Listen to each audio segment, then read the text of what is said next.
আসসালামু আলাইকুম friends, welcome to আকি ব্লগ। আশা করছি আপনারা সবাই অনেক ভালো আছেন। আলহামদুলিল্লাহ, আপনাদের দোয়া আমরাও ভালো আছি। চলে এলাম নতুন আরো একটা ভিডিও নিয়ে। আজকের ভিডিওটা কিন্তু শুরু করেছি আমরা সকালে নাস্তা খাওয়ার পর চা খাওয়া দিয়ে আমরা এখানে ভিডিওটা শুরু করলেও শেষ করেছি কোথায় গিয়ে সেটা কিন্তু অবশ্যই দেখতে হবে। আর সেটা দেখতে হলে পুরো ভিডিও জুড়ে আমার সঙ্গে থাকতে হবে। আশা করছি পুরো ভিডিও দেখার পর আপনাদের খুব সুন্দর একটা কমেন্ট পাবো। আর অবশ্যই পুরো ভিডিও দেখে তারপর একটা কমেন্ট করবেন ভিডিও রিলেটেড। তো চলুন পুরো ভিডিওটা শুরু করা যাক। এখানে আমরা চা খাচ্ছি, চা খেতে খেতে এখানে গল্পও করছিলাম। আর পিছনে দেখতে পাচ্ছেন হাঁড়ি পাতিল, এগুলো আসলে যেহেতু আমার একটা রুম আর এক রুমের মধ্যেই সব কিছু হয়, তো সেক্ষেত্রে ঘরের কোথাও না কোথাও বসলে এগুলা দেখা যাবে, এটাই স্বাভাবিক। চা খেয়ে রান্নাবান্না টুকটাক করে এগুলা তো আর দুপুরবেলার তেমন যেহেতু গ্যাস থাকে না, সেজন্য তেমন খুব একটা কিছু করা হয় না। তো টুকটাক যতটুকুই করেছি সেটার ভিডিও করা হয়নি। এখন হচ্ছে যাচ্ছি একটু দোকানে, একটু কাজ আছে, কি কি কিনে আনবো সেটা অবশ্যই আপনাদেরকে দেখাবো। আমি দোকানে যাব শুনলে আপনাদের ভদ্রলোক আমার সঙ্গে যেতে চায়, আর মাঝে মধ্যে বকা দেই, তবে মাঝে মধ্যে নিয়ে যাই, কারণ আমার সাথে না গেলে সে আর কার সঙ্গে যাবে। গেলে তো আমি নিয়ে যাব আর আমার সঙ্গেই যাবে। যেহেতু বাবা নাই তাই বাবার কাজটা মারই করতে হবে। তো সবকিছু যেহেতু মা করে, এই কাজটাও মাই করবে। বাবা ছাড়া একা একা মায়ের দুটো সন্তান নিয়ে সাফার করা আসলে খুবই কঠিন। সারাটা জীবন এইভাবেই যদি শুধু মা একা দেখে যায় তাহলে তো খুবই ভালো কথা, কিন্তু আমাদের সমাজ কত কিছুই না চিন্তা করে, সেটা নিয়ে না হয় নাই বললাম, অন্য কোনো ভিডিওতে বলবো। আমরা এখন যাচ্ছি দোকানে, আর দোকানে গিয়ে না কোনো কিছু ভিডিও করতে পারিনি। হচ্ছে যে টুকটাক জিনিসগুলো কিনতে গেছি ওইগুলোর জন্য আসলে ভিডিও করার সেই সুযোগটাই হয়নি, এজন্য আর করতে পারিনি। যাই হোক, এখানে ডিম নিয়ে আসছি কারণ হচ্ছে আমাকে এখনই একটা কেক বানানোর জন্য বসে পড়তে হবে। দুপুরেই কেকটা বানাতাম, কিন্তু দুপুরে গ্যাস থাকে না, এই জন্য দুপুরবেলার কেকটা বানানো হয়নি। এখন যেহেতু বিকেলবেলা আর সন্ধ্যায় কোনো তেমন কাজ নাই, মানে রান্না বান্না যতটুকু সেটা রাতের মধ্যে করব, তো ভাবলাম যে রান্না করার আগে কেকটা বসিয়ে দিই, কেক হয়ে যাক, তারপরে আমি বাকি কাজগুলো করব। তো এখন হচ্ছে আমি কেকটা বেক করে রাখলে রাতে সারা রাত ঠান্ডা হয়ে যাবে, সকাল সকাল উঠে আমি কেকটা রেডি করে রাখবো, তারপর হচ্ছে কাস্টমার নিয়ে যাবে। এটা মনে করে আমি ডিম নিয়ে আসছিলাম। ডিম ছিল ঘরে, কিন্তু রান্না করে ফেলার কারণে ডিম শেষ, তো এই জন্য নতুন করে ডিম আনতে হলো। আর এখানে হচ্ছে আমি কেকটা পরদিন সকালের ভিডিও, এটা কেকটা রেডি করছি। এটা ছিল একটা চকলেট কেক 4 পাউন্ডের।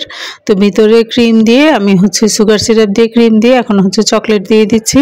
চকলেট গানাশ তৈরি করে রেখেছিলাম, সেটাই দিয়ে এভাবে করে চকলেট ভিতরে দিয়ে দিলে খেতে না খুব মজা হয়। আমি কিন্তু এটা দেওয়ার পর উপরে আরও চকলেট কিছু গ্রেট করে দিয়ে দিচ্ছিলাম, তো সেটা দিলে আস্তে আস্তে চকলেটগুলো দাঁতের নিচে পড়ে খেতে বেশ ভালো লাগে। তো এখানে হচ্ছে আরও কিছু ক্রিম বানানো দরকার ছিল, সেটাও বানিয়ে নিলাম। আর এই হচ্ছে আমার পুরোপুরি কেকের ফাইনাল লুক। এটা ছিল একটা কলেজের ক্লাস পার্টির জন্য, মানে ওদের যেহেতু শেষ, যারা কলেজে ওদের পরীক্ষা চলছে, তো পরীক্ষার আগে ওদের ফেয়ারওয়েল হয়, সেটার জন্য এই কেকটা 4 পাউন্ডের একটা কেক নিয়েছিল চকলেট ফ্লেভারের। তো সেই পুরো কেকটাই আমাকে যেভাবে করতে বলেছে আমি ঠিক সেভাবেই করেছি। আর আলহামদুলিল্লাহ খুব ভালো রিভিউ আসছে, খুব সুন্দর রিভিউ আসছে, সবাই অনেক প্রশংসা করেছে। আর ওদের কলেজের টিচাররাও নাকি খেয়েছে, টিচাররাও বলেছে খুবই মজা হয়েছে। তো যাই হোক, সেটা তো আমার জন্য একটা সুখবর। সেটা হচ্ছে সবাই যেহেতু এত পছন্দ করেছে, তো সেটা নিয়ে অবশ্যই আমার ভালো লাগার কথা, ভালো লেগেছেও, আমি খুবই খুশি হয়েছি। তো তারপরে হচ্ছে এখন দুপুরে রান্নাবান্নার পালা। যেহেতু কেকটা সকাল সকাল আমি রেডি করে দিয়েছি, আর হচ্ছে গ্যাসও থাকে না, তো রান্না করতে হবে, খাওয়ারও কিছু নেই, তো রেডি করে রাখি আগেই কোটাকাটি করে, তারপর যখন গ্যাস আসবে মানে আসা শুরু হবে তখন হচ্ছে রান্নাটা বসিয়ে দিবে, তাহলে আর লেট হবে না, তাড়াতাড়ি হয়ে যাবে রান্নাটা। এখানে আমি ফুলকপি কেটে নিচ্ছি, ফুলকপি, সিম, আলু এগুলা দিয়ে একটা তরকারি রান্না করব, তো এগুলাই কেটে নিচ্ছি। আর শীতের দিনে তো এই সবজিগুলাই বেশি খাওয়া হয়, বিশেষ করে ফুলকপি। এই ফুলকপিটা আমার ঘরে শুধু আমার ছেলে ছাড়া আমার মেয়ের আর আমার খুবই পছন্দ, তো ফুলকপিটা চেষ্টা করি রাখার জন্য মোটামুটি। আর বাকি সবজি তো ভদ্রলোক কিছুই খায় না, আপনাদের ভদ্রলোক মানে আমার ছেলে, সে তো কোনো সবজিই খায় না, এই জন্য আসলে ওকে তেমন দেওয়া হয় না। তো এই ফুলকপিটা মাঝে মধ্যে সে মানে চিমটে কেটে খায় একটুখানি, এছাড়া তার তেমন খাওয়া হয় না। মোট কথা হলো সে সবজি একদমই পছন্দ করে না, এই জন্য সে কোনো সবজিই খায় না আলু ছাড়া। আলু ডাল এগুলাই হচ্ছে সে খায়, আর মাছ খায়, ডিম খায়, মাংস খায়, এগুলাই খায়। তো কি আর করার, সে যেহেতু এটুকু খাবে, তো যে যেমন করে খায় আসলে ওইভাবেই খাওয়াতে হয়, খাওয়াইও সেভাবে। চেষ্টা করি ওর পছন্দ মতো ওকে খাওয়ানোর জন্য। তো এইখানে হচ্ছে আমি রান্না করার জন্য চলে আসছি। তো রান্না তো করছি, আর হচ্ছে একেবারে সব কিছু নিয়ে বসছি যেন এখানে ধুয়ে একবারে বসিয়ে দিতে পারি রান্নাটা। তো সব কিছু নিয়ে বসলে হয় কি যে একটু তাড়াতাড়ি হয়, খুব একটা দেরি হয় না, আর কুটে কুটে রান্না করা যায়। এক হাতে কাটাকাটি করা যায়, অন্য হাতে রান্না করা যায়, সব কিছু মিলিয়ে আসলে হয়ে যায়, সময়টা বাঁচে অনেক। তো এইভাবেই হচ্ছে প্রতিদিন রান্নাটা করি। আসলে রান্নাঘরে হচ্ছে আমাদের চুলাটা বসে রান্না করতে হয়, বসা চুলা। তো এর জন্য হচ্ছে বসে বসে আমি আগে সবজিগুলো ধুয়ে নিচ্ছিলাম। সবজিগুলো ধুতে ধুতে ওই চুলায় হচ্ছে ভাত আর ডাল বসিয়ে দিয়েছি, ওইগুলো হচ্ছিল।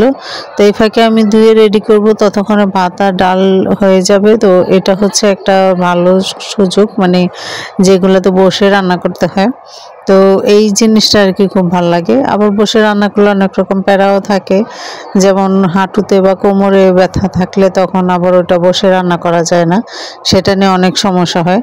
তবে যাই হোক, আমাদের রান্নাঘরের এই বেশি একটা ভালো না, এই জন্য আর কাউকে দেখাই না রান্নাঘর। তো যতটুকু দেখিয়েছি সেটা দেখে হয়তো অনেকেই বুঝতে পারছেন রান্নাঘর কেমন। তো এখানে আমি সবজিগুলো বারবার ধুয়ে নিয়েছিলাম, অবশ্য প্রথমে অনেকক্ষণ ভিজিয়েও রেখেছিলাম। তো রান্না করতে করতে এক ফাঁকে আবার ঘরে আসলাম, কারণ অদ্রি ঘরটা গোছাচ্ছিল, আর আমি হচ্ছে এখানে আসলাম একটু কাজ করার জন্য। রান্না করতে করতে যেগুলো ময়লা ছিল ওইগুলো তো আমি ধুয়ে নিয়েছি। তো এনে হচ্ছে এই টেবিলে রাখবো, এই জন্য আগে টেবিলটা পরিষ্কার করে যাচ্ছি। অদ্রি যেহেতু ঘরটা ঝাড়ু দিচ্ছে, তো মনে হলো আমি এটা পরিষ্কার করে দিয়ে যেগুলো হাঁড়ি পাতিল ধোয়া আছে বা যতটুকু রান্না হয়েছে ওইগুলো এনে আমি ঘরে রেখে যাব। তো এই জন্য টেবিলটা এখানে মুছে নিচ্ছিলাম, আর টেবিলটা মুছতে মুছতে অদ্রি ওই পাশ দিয়ে ঘরটা ঝাড়ু দিচ্ছিল। তো ময়লাটা নিচে পড়ে গেলে হচ্ছে অদ্রি ঝাড়ু দিয়ে তুলে ফেলতে পারবে, এই জন্য আর আমি একটু তাড়াতাড়ি করছিলাম। আর অদ্রি যে ঘর গুছিয়েছে সেটা তো আপনাদেরকে দেখিয়ে দিলাম, খাটটা কত সুন্দর করে গুছিয়ে রাখলো। তো এখন হচ্ছে আবারও রান্নাঘরে যাব। তো রান্নাঘরে যেতে যেতে আপনাদের ভদ্রলোক আবার এখানে আমার সঙ্গে দুষ্টামি করছিল, মানে একাই করছিল। তো আমি ওর সঙ্গে কথা বলছিলাম, ও আবার ওইটা নিয়ে আর একটু দুষ্টুমি শুরু করলো। কথা বলতে বলতে আমি কিন্তু রান্নাঘরে চলে আসছি, আর এসে রান্নাটা অলরেডি বসিয়ে দিয়েছি।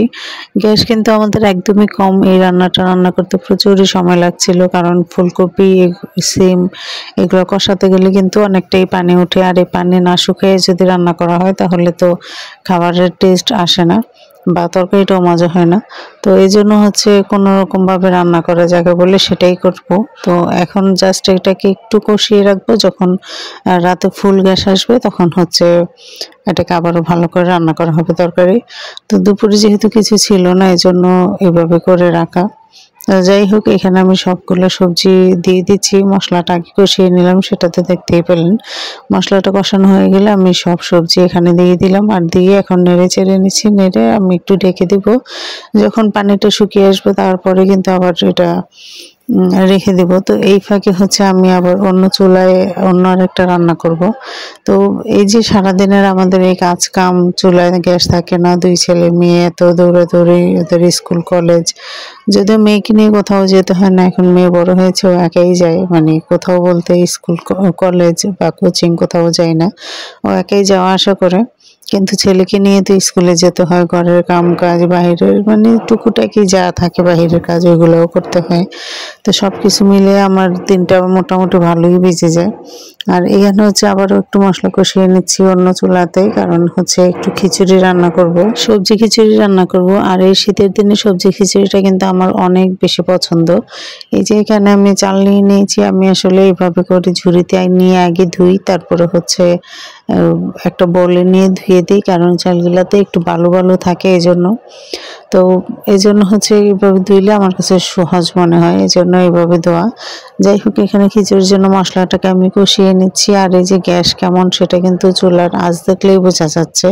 তো এখন হচ্ছে আমি এখানে সবজিগুলো দিয়ে দিচ্ছি, যেইটুকু সবজি ছিল যাই ছিল এটা দিয়েই রান্না করব, এই জন্য হচ্ছে এইগুলাই দেওয়া। আর কোনো সবজি ঘরে ছিল না, আর হঠাৎ করে মনে হলো যে একটু খিচুড়ি রান্না করে ফেলি, যেহেতু গ্যাস নেই, অল্প করে করে দিই যেন দুপুরে খেতে পারে। তো সব কিছু মিলিয়ে এইভাবে রান্না করা। তো খিচুড়িটা এখন রান্না করে নেব, আর অন্য চুলায় আমি ওই তরকারিটা নামিয়ে একটু গরম পানি হতে দেব যেন খিচুড়িতে দেওয়া যায়। পরিমাণে যেহেতু কম করে রান্না করতেছি আমরা, তো মনে হলো যে এইভাবে রান্না করলে কম গ্যাসের মধ্যেই হয়ে যাবে। তো যারা শুরু থেকে এখন পর্যন্ত আমার ভিডিওটা দেখে আসছেন তাদের সবাইকে অসংখ্য ধন্যবাদ, আর যারা দেখেননি তাদেরকে বলবো পুরো ভিডিওটা দেখে ভিডিও রিলেটেড একটা কমেন্ট করেন। আর এখন পর্যন্ত ভিডিওটা যারাই দেখেছেন অবশ্যই খুব সুন্দর করে ভিডিওতে একটা কমেন্ট করে দিবেন। আপনাদের কমেন্টগুলো পড়তে আমার নিজেরও ভালো লাগে, যদিও আমার ভিডিওতে খুব একটা কমেন্ট আসে না, তারপরও সবাইকে প্রতিবার বলি কমেন্ট করার জন্য। যদি ভালো লাগে অবশ্যই কমেন্ট একটা করবেন, আর আমার চ্যানেলটা সাবস্ক্রাইব করে না থাকলে অবশ্যই সাবস্ক্রাইব করে দিবেন, আর ভিডিওতে লাইক কমেন্ট শেয়ার করে পাশে থাকবেন। এইভাবে করে আপনাদের সাপোর্ট আমি আশা করি আপনাদের সাপোর্ট আরও পাবো। তো আজকের ভিডিও এই পর্যন্ত, ভালো থাকবেন সবাই, আল্লাহ হাফেজ।